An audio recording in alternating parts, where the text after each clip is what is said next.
So, in the last class we were looking at the challenges that we face in designing a scramjet combustor. So, just to recap briefly what we talked about, we said that the flow is decelerated from a free stream Mach number of 7.5 to a Mach number of around 2 to 2.5 at entry to the combustor as shown here. And we also highlighted the fact that the free stream stagnation pressure is around 1 to 1.2 MPa, and by the time the flow reaches the isolator, the stagnation pressure reduces down to about 0.3 megapascal, which means that the stagnation pressure recovery in such high speed intakes is only of the order of about 30% or so. The most challenging feature probably in designing the combustor has to do with the flow velocity, which is about 1.2 kilometer per second. So, the axial velocity of the flow in this direction as it enters the combustor is of the order of about 1.2 kilometer per second, and current scramjet engine designs are looking at combustors which are about 1 meter long, which means that the fuel or the air will stay in the combustor only for about a period of 1 millisecond. So, within this millisecond fuel has to be injected, mixed and burned, which is an extremely challenging task. Okay, so, the choice of fuel is very crucial for a scramjet engine, and let us take a look at what kind of fuels have been used in the past. Okay. The most popular fuel of course is hydrogen. Gaseous hydrogen is the most popular. It has lots of desirable features, as I have shown in green here. It has lots of desirable features. It has very high diffusivity, which means it will try to mix by itself because it moves so fast and the diffusivity is so high, the hydrogen will actually mix much better. Number one. Number two, it has probably one of the lowest ignition energy. So, it is very easy to ignite, which is very desirable, and most importantly it has very wide flammability limits. So, the flammability limit by volume percentage in air can vary between 4 to 75% by volume in air.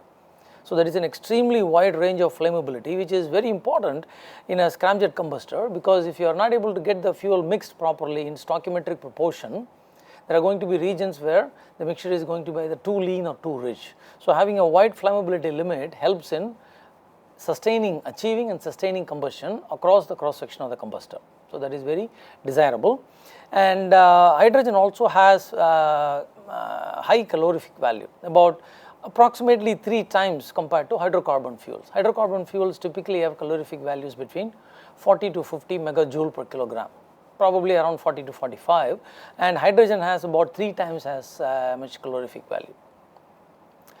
But probably one of the most stringent disadvantages of hydrogen is its low density. Okay?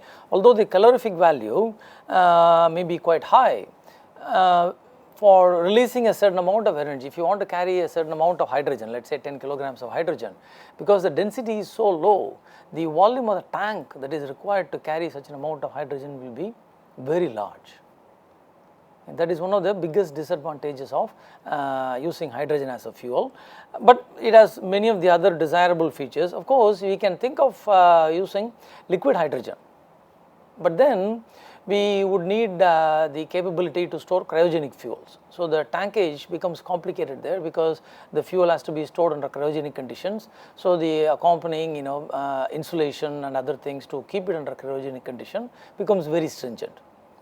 So, hydrogen has many desirable properties, as you can see here, but the density is a major disadvantage with the hydrogen fuel, which has led researchers in the past to try fuels like ethylene. For example, ethylene is widely used. It is a gaseous fuel, higher molecular weight, which means it has higher density. Okay? And it has reasonably good flammability limits, about 2.7 to 36% by volume in air, which is actually quite good. But the calorific value, as you can see, is about 1/3 of hydrogen, and as I have indicated that in red here. But this is not a major disadvantage in terms of because if you compare the amount of ethylene that you have to carry, or the volume of tank required to carry a certain amount of ethylene, then we are actually benefiting a lot. The molecular weight of ethylene is about 28, which is 40 times more than that of hydrogen. So we are getting a factor of 14 advantage here, but we are getting a factor of 3 disadvantage in the calorific value. So the advantage more than outweighs the disadvantage. Okay, so ethylene from that perspective is a very desirable fuel. Hydrogen will always be the best fuel. Hydrogen is almost an explosive, but it is only because the density is so low that we are forced to look at other choices.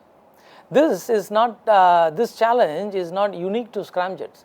Even automotive applications which want to use hydrogen as a fuel are faced with the same constraint. Because the density is so low, if you compare a standard automobile today, it can carry about 30 liters of petrol. That is approximately about, if you assume the specific gravity of petrol to be 0.8, that is approximately 24. 30 liters of petrol works out to about 24 kgs of petrol. So 24 times about 40 megajoules per kg gives you the amount of energy that you are carrying. In order to carry the same amount of energy using hydrogen, the tankage under atmospheric pressure conditions will be very large. If you are going to use it in a compressed form, then you cannot use petrol tanks which are made only out of sheet metal. Right now petrol tanks are made out of sheet metal because they are operating at atmospheric pressure. Whereas if you are going to store the gas in compressed form, then you need pressure vessels which are going to have thick walls to withstand the pressure difference. If you want to store the hydrogen as a liquid, then that means you need to be able to store cryogenic liquids, which also poses a challenge. So this challenge with hydrogen is ubiquitous, it is everywhere, not just scramjets. Okay? Scramjets, it is just that in scramjets the challenges are even more than with automotive applications. So ethylene is a good alternative to hydrogen. The next alternative that is widely being considered, India, for example, in their scramjet development, India is using kerosene liquid, China is also using kerosene liquid, okay? Because as you can see, density is much higher, almost a factor of 1000 higher than even ethylene, almost. Okay? So this has a much higher density, lower calorific value, but the major disadvantage is that it has a very narrow flammability limit. Compare 2.7 to 36% by volume to 0.6 to 4.9% by volume. If it is more than this, it won't burn. If it is less than this, it won't burn. So that means the range is very narrow, which means if you are going to use kerosene as a fuel in your scramjet engine, what is the most crucial aspect from the flammability? What is the most crucial aspect? Mixing. We need to make sure that the fuel is mixed under stoichiometric proportions across the entire cross section of the combustor, right? Because the flammability limit is so narrow. Of course, one fuel that is very interesting and which is also making its appearance these days in scramjet application is something that comes out of an effort that most engineers almost always do. If you remember, we talked about propellers and we talked about jets. Then we said, why not have something which combines the best advantages or best features of the propellers and the best features of the jet, and we came up with the turbofan engine. Similarly here, why don't we combine the advantages of hydrogen, which are these aspects in green, and the advantage of kerosene, which is this. Remember, for hydrogen, this is the only disadvantage. It so happens that kerosene, that is the only advantage. Why not combine these two? If we can combine these two, then we will have a nice fuel, right? That is what people are doing today, that is what engineers are doing today. This is called effervescent kerosene or bubbly kerosene. So what you do is, you bubble the hydrogen through the kerosene. So the fuel that is used is neither pure kerosene nor pure hydrogen, but it is effervescent kerosene. So it combines the advantages of both and is actually a very good alternative in these types of applications.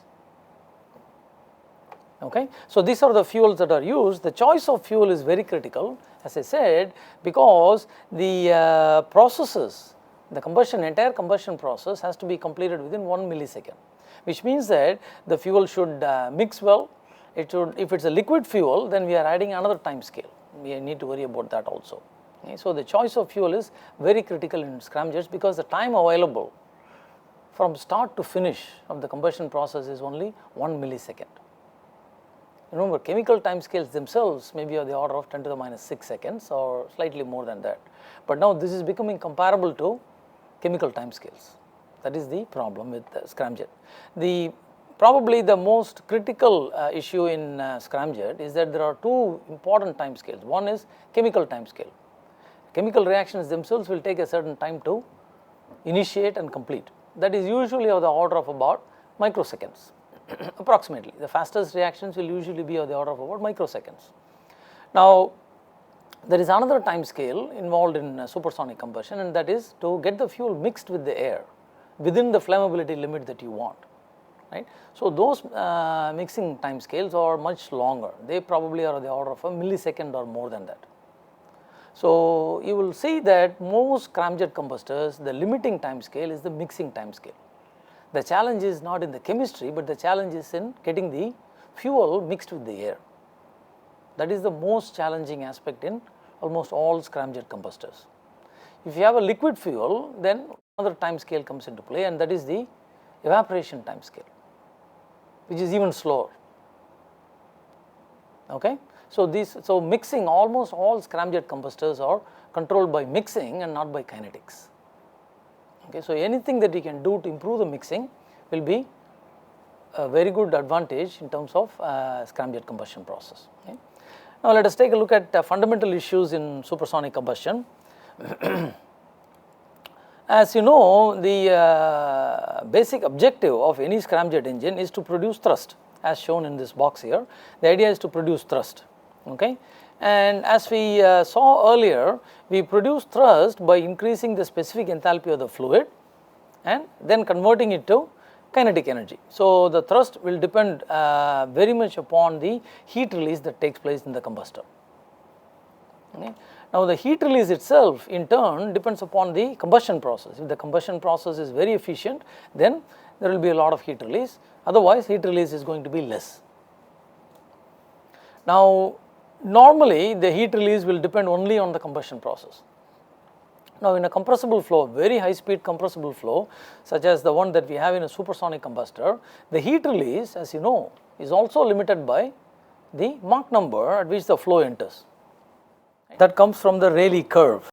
So, if the combustor inlet Mach number has a certain value, then there is only so much heat that you can add in the combustor before it will thermally choke and alter the flow conditions. Okay. So, you can see that heat release in this case is controlled by two factors. Number one, combustion itself, and number two, the combustor inlet Mach number.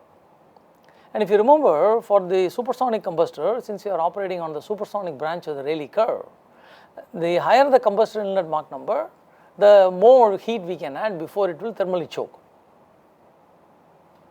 Right. So, higher is better from a heat release perspective for combustor inlet Mach number. Okay. So, these are the two limiting factors in heat release in a combustor and ultimately upon thrust in the supersonic combustor. Now, the combustion process itself depends upon three factors. Okay. If it is a liquid fuel, injection plays a very critical role in the case of a scramjet combustor, because the injection strategy determines the droplet size. Okay. Smaller the droplets, the better they will burn, the faster they will evaporate and burn. However, if the droplets are smaller, they will not be able to penetrate the flow and mix with the fuel. They tend to be swept downstream by the flow. The biggest challenge in a scramjet combustor is that if the flow is from this way to this, left to right, like this, right. So, the flow is moving at a speed of 1.2 km per second from left to right. So, if you take a cross section, the challenge is to get the fuel to spread across the entire cross section. So, the challenge is to get the fuel to move in the span-wise direction and in the vertical direction. Because this flow is moving so fast, any time you inject fuel, the tendency is for the fuel to be blown downstream rather than moving to occupy the entire cross section. So, the challenge is to get the fuel to move perpendicular to the flow stream, either in the vertical direction or in the span-wise direction. It is only when it occupies the entire cross section that you will get uniform heat release and good combustion. Okay. So, if you have small droplets, because they are so small, they tend to get swept downstream by the flow and they will not move across the cross section. If you have larger droplets, they will actually penetrate, but the problem is they will also take a longer time to evaporate. So, from a combustion perspective, smaller droplet is better, but it is not good from a mixing perspective. So, from a mixing perspective, larger droplet is better, but it is not good from a combustion perspective. So, the injection and the injection strategy plays a crucial role. You need to get droplet diameters. Typically, droplet diameters around 30 microns seem to be ideal for scramjet combustion. That is what is generally desired. Anything less than that is not good, more than that is also not good. 30 microns is the preferred droplet size in these types of applications for these types of combustors, okay, which are about a meter long. The next important aspect in combustion is mixing, as we have emphasized this already. Mixing is the most important thing. By mixing, what I mean is, if you take a cross section of the combustor, the fuel and the air should be well mixed across this cross section, so that heat release takes place across the entire cross section and not in isolated pockets in the combustor. That is a very important requirement for the scramjet application. Remember, we are talking about very high operating temperatures, which means we want the heat release to be more uniform, not in isolated pockets. The other factor in which controls combustion is flame holding. Now, in a supersonic combustor, we may actually have a design where we are able to get the fuel to mix and burn, but more than mixing and burning, we must also make sure that it continues to burn.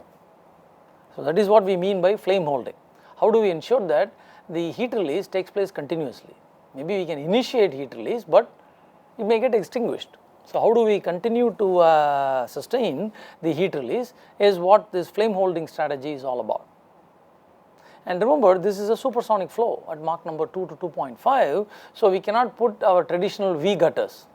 Remember, in an afterburner duct, we use the V gutters for flame stabilization, right? If you put the same thing in this flow, you will trigger a strong bow shock and there will be substantial loss of stagnation pressure, which is not good, right? So, we have to use aerodynamic kind of flame holding devices for this, indirect flame holding, okay, which is a challenge. And if you think about it, the cross flow speed is 1.2 km per second. Sustaining a flame in such speeds is an extremely challenging task. If the velocity were to come down, then flame holding will be easier to do. I can sustain the heat release in a low speed flow, but not in such high speed flows. So, from a flame holding perspective, you can see that. We will take a look at that also. So, flame holding is also a challenge, okay, and we will see what affects this, right. So, injection, as we said, depends mostly on atomization of the fuel. We want the fuel to be atomized to typically Sauter mean diameters around 30 microns or so. That is ideal for this. So, we have to design proper atomizers which will accomplish this. So, if you are able to inject droplets with that type of diameter, there is enough time for them to evaporate, mix and burn. Okay. Mixing, of course, is important for stoichiometry. So, the fuel and air should be mixed in stoichiometric proportions, and for hydrocarbon fuels, especially liquid fuels, the flammability limit is very narrow. That is why we talked about flammability limit. So, you must make sure that they are mixed properly, so that the combustion will take place under stoichiometric conditions. Remember, because the length of the combustor is so small, if the fuel that is injected leaves the combustor without burning, then it is not releasing its heat. So, the combustion efficiency will go down and the thrust produced will also go down. The ideal thing is to have high combustion efficiencies. All the fuel that we inject must burn, but that is not possible to ensure in supersonic combustors. Typical supersonic combustors which use liquid kerosene as a fuel will have combustion efficiencies around 70 to 75% at best. That means only 70 to 75% of the fuel burns. Mixing efficiency for such fuels will be of the order of about 80 to 85%, which means only 80 to 85% of the fuel actually is mixed with properly with air. Degree of mixing, which is another mixing metric, is about 90% or so. Degree of mixing simply looks to see how much of the cross section is occupied by fuel. It does not check to see whether the fuel and oxygen at each point are in stoichiometric proportion. That is mixing efficiency. Okay? Degree of mixing simply looks to see how much of the cross section has fuel in it. So, typical kerosene combustors will have degree of mixing around 90% or so, which is actually a very good metric. If you can get kerosene to occupy 90% of the cross section, that is very good. And if you can get the mixing efficiency to about 80 to 85%, that is actually very good also, because that means in this 90% of the cross section, 80 to 85% is likely to burn under stoichiometric conditions. After that, only 75% actually burns and releases its heat. So, you can see progressively how things go down. These also tell you the different metrics that we use to assess the performance of the combustor. Remember, mixing, all these combustors are mixing controlled. So, ensuring good mixing is the key challenge in these types of applications, which is why we have so many different metrics for assessing how well it is mixed. Okay? Loss of stagnation pressure is also a very good metric for assessing mixing, because mixing, as you know, is thermodynamically an irreversible process. So, the better the mixing, the higher the loss of stagnation pressure, unfortunately. Right? So, these are conflicting considerations. So, from a flame holding perspective, as I said, lower combustor inlet Mach number is better because velocities are lower, I can have better flame stability. So, you can see that from a heat release perspective, I want the combustor inlet Mach number to be higher. From a flame holding perspective, I would prefer it to be lower. So, these are two conflicting considerations which we have to live with and design for. Okay? So, these are the fundamental issues in supersonic combustion. This is the reason why it continues to be challenging. As I said, the flame holding is going to be aerodynamic and not mechanical. Mechanical flame holding would mean putting V-gutters, but this is not going to work in this case. It has to be aerodynamic. What are the different strategies that have been used in the past for injection and flame holding? You can see these strategies here. One popular injection strategy is to inject through the wall and also through these types of cavities. These cavities provide these kinds of recirculating flow, and presumably they increase the mixing of the fuel, because there is an unsteady shedding of the shear layer from the leading edge of the cavity. This is the leading edge of the cavity. So, this shear layer sheds unsteadily, and as you inject the fuel, the hope is that these unsteady vortices will actually carry the fuel and mix it better with the air. Okay? And if you inject a fuel into a supersonic stream, you can see that there is going to be a bow shock ahead of the fuel jet. But this shock is not so strong as to cause this flow to become subsonic. This is okay, this is only a gas jet. There will be a bow shock, but not strong enough to cause the flow to become subsonic. Okay? So, this is the fuel, this is the air, and the one in green is actually the shock wave. In all these figures, green denotes the shock waves. So, shock waves are actually triggered intentionally in these applications to improve mixing, because you know that across the shock wave there is a velocity gradient, right? Velocity gradient can generate vorticity and improve mixing. So, that is one reason why you trigger shock waves or controlled strength to improve mixing. Okay? This is plain mixing, which is through the wall. So, you can see that there are injectors on the wall. We inject the fuel at an angle, and this creates bow shocks ahead of the fuel jet.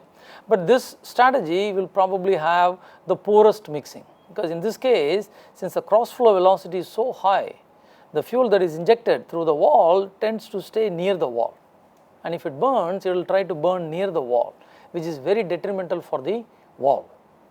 The heat release will likely melt the combustor wall rather than go into the flow. We want the heat release to go into the flow, not melt the combustor. Okay? So, the wall injection in that sense is very poor. Okay? Cavities are somewhat better. Now, the other injection strategy is to use something called a ramp injection.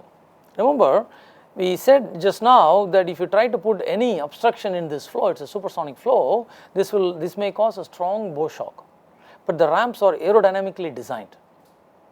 Okay, this is not just about any kind of ramp, these are aerodynamically designed, and the objective is to create these types of oblique shock waves from the leading edges of the ramp. And the reflection of the oblique shock wave, the dimensions of the ramp are such that when the oblique shocks are reflected, they impinge upon the fuel jet. and the velocity gradient across the shock will then carry the fuel, generate vorticity and carry the fuel and mix it with the air. That is the idea. Okay. So, these are aerodynamically designed ramps, and the dimensions of the combustor, dimensions of the ramp and the angles are such that the shock should focus back on the fuel jet that comes out.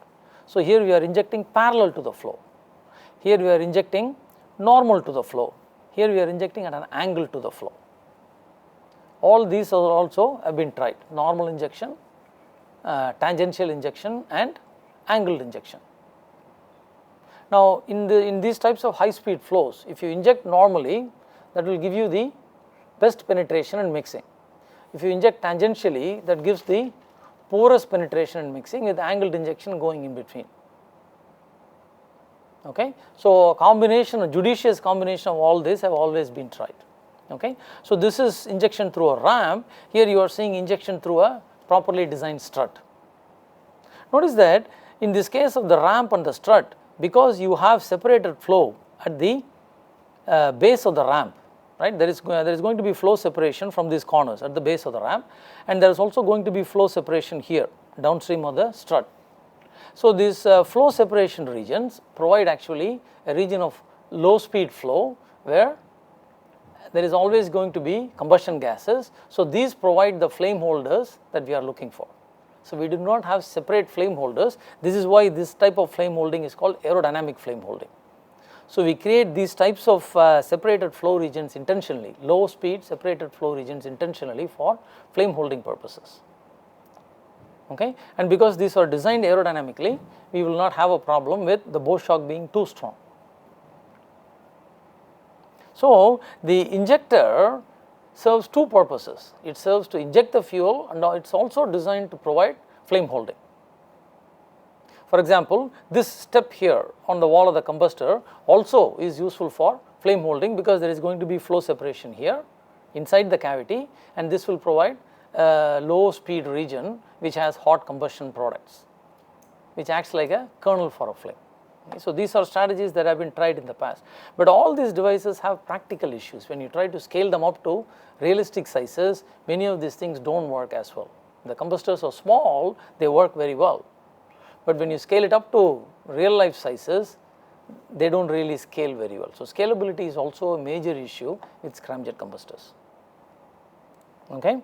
This is a cross sectional view of an actual combustor that is being used or that is being tried out with the DRDL HSTDV vehicle. So, this is a full size combustor, and you can see what is being done to get the fuel to mix. Remember, getting the fuel to occupy the entire cross section is the challenge. So, as the saying goes, if you cannot get the fuel to go there, you put the fuel there. This is the cross section of the combustor. If I cannot get the fuel to inject here, I would like the fuel to go there. It is not able to do that because of the cross flow. Then the strategy is, do not inject the fuel here, inject the fuel there, right, and that is what this strategy does. You can see that each one of this is a strut which runs from the top to the bottom, and there are fuel injection holes along this face on both sides. Okay. So, each one has about 22 fuel injectors along this face. So, you can see that here the strut is located right in the middle. So, here the two struts are situated further apart. So, if now the flow is in this direction, the first strut is like this, right in the middle. The next two struts are located slightly apart. The next two struts are located in between these two. So, what have we done by this strategy? I have now covered the entire cross section of the combustor. So, if you cannot get the fuel to go there, put the fuel there. That is the strategy. So, you cover the, you locate the struts in such a way that you cover the entire cross section of the combustor. The hope is that by the time you come into this region, the fuel will occupy the entire cross section of the combustor. This is a strategy which is very effective, and this particular combustor has degree of mixing about 90 or more, as I told you. Okay, very good degree of mixing. So, if you look at the exit of the combustor, 90% of the cross section is occupied by fuel, which is actually an extremely good thing. This uses kerosene fuel. Okay. Whether you can get that fuel to burn is the next challenge. The first thing is to get the fuel to mix, right. So, the degree of mixing tells me how much I have managed to spread the fuel. but because the flammability limit for kerosene is so narrow, if the value of the mass fraction of or the volume fraction of kerosene is outside the flammability limit, then what happens is kerosene may be present, but it is not going to burn, because the proportion of kerosene and the air is not within the flammability limit. Right? Remember what we said about the flammability limit. For kerosene, the flammability limit is between 0.6 to about 4 or so, 4% by volume in air.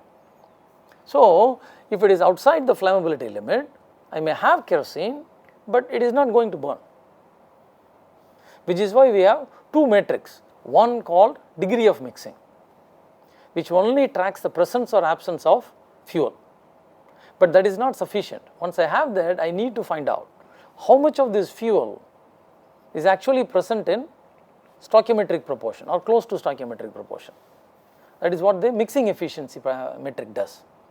So, the mixing efficiency for these types of combustors will be about 80% or so. That means if 90% of the cross section is occupied by the fuel, of that only 80% will burn under stoichiometric conditions, or only 80% is within the flammability limit. So, what I need to do is, so the challenge in scramjet combustor design is to get the degree of mixing to be as high as possible. That is the first step. I get the degree of mixing to be as high as possible. After I do that, now I start looking at mixing efficiency. How do I improve the mixing efficiency now? These are the challenges, right? And this combustor works very well. In fact, someone asked this question about why not put a divergence. You see that the combustor actually has a mild divergence here, another divergence here, and another divergence here. These are all very small divergences, 2 degrees, 4 degrees and 5 degrees. Okay. What is the purpose of the divergence in this combustor? To reduce thermal choking.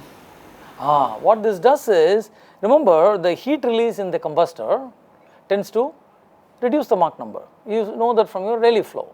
Anytime you release heat, the Mach number reduces. Now, this is a supersonic flow, right? So, when I add heat to a supersonic flow, the Mach number reduces. What happens if the supersonic flow goes into a diverging passage? What happens to the Mach number? Mach number increases. So, we have created competing effects. So, the heat release tries to reduce the Mach number, the divergence tries to increase the Mach number. So, what happens is I can actually design a combustor where the Mach number remains more or less constant across the entire length of the combustor. So, this avoids the thermal choking problem that we were talking about.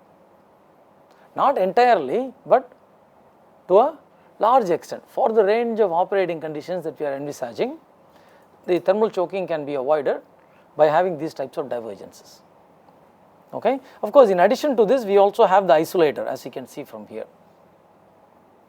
If the heat release is so high that the pressure rise begins to propagate upward, we also have the isolator which will try to contain the pressure rise in this and prevent it from going into the intake. So, we already have divergence which is trying to counter the thermal choking problem, and we also have the isolator on top of that to contain this within this. Okay. So, normally what happens in these combustors is we are calling this supersonic combustion ramjet, but the term is actually, it sounds nice, but it is actually very difficult to verify. What exactly do we mean by supersonic combustion ramjet? There are two possibilities. Number one, the flow enters the combustor with supersonic Mach number. The flow leaves the combustor with supersonic Mach number, but the flow probably is subsonic within the combustor. That is one situation. The other situation is we have continuous flow path from the intake all the way to the exit, which are supersonic. So, I can draw a line, I can draw a streamline, or I can draw a line all the way from the inlet to the exit of the combustor, and the Mach number is supersonic along this line for the entire length of the combustor. Generally, the first type of situation where the flow is supersonic at entry, supersonic at exit, but not inside, that is called dual mode scramjet. Okay. If there are continuous supersonic paths from the inlet to the exit, that is called a pure scram mode. So, there are two modes to this combustor, a dual mode and a complete scram mode. Scram mode means is supersonic combustion throughout. There are supersonic paths that are available. Okay, that is very desirable, but in practice most of these combustors will probably operate in the dual mode rather than in the pure scram mode. Okay, that it may not be possible to avoid that. Okay, any questions? Where is igniter? Normally the air that is coming in is so hot that we should be able to, the fuel will be able to ignite when it goes inside this. The temperatures are very high, static temperatures are very high. You may not need special igniters for this, but even if they are required, they will be provided in the fuel injector itself. You may have a pilot flame slightly ahead of this with the injector. That will provide the heat that is required for burning the fuel for the downstream. Now we talked about fundamental issues in supersonic combustion as a process. These are the fundamental issues in developing a supersonic combustor. Okay? The combustion process has fundamental difficulties. What are the challenges in realizing a supersonic combustor? That is what this talks about. Okay? Now wind tunnel testing of full scale combustors is very difficult to do. Remember, we are talking about generally flow rates. Typical flow rates in these types of applications are of the order of about 8 to 10 kg per second. 8 to 10 kg per second, stagnation pressure 0.3 MPa, stagnation temperature 2000 Kelvin. We are talking about wind tunnels which should be generating enthalpies of the order of megajoules. Such wind tunnels are not available or they are available only in very few countries in the world. Russia has one or two, US has, but none of the other countries have such high enthalpy wind tunnels. So even if you develop a combustor, it is very difficult to actually test it. Okay? And because the scramjet, the operating temperature in the combustor of a scramjet is very high, it is almost impossible to measure anything inside the combustor. We can measure wall static pressure at best, that is what people are doing these days. You can take exit gas sampling, but that is not really very helpful because it does not tell us what is going on inside the combustor, where the problem areas are, where we need to improve. So that kind of measurement is still lacking. Measuring temperatures or any other quantity in these types of environment is very difficult to do. Okay? And fabrication is also very challenging because we need exotic materials for fabricating the struts and also the walls of the combustor because they need to withstand very high temperatures.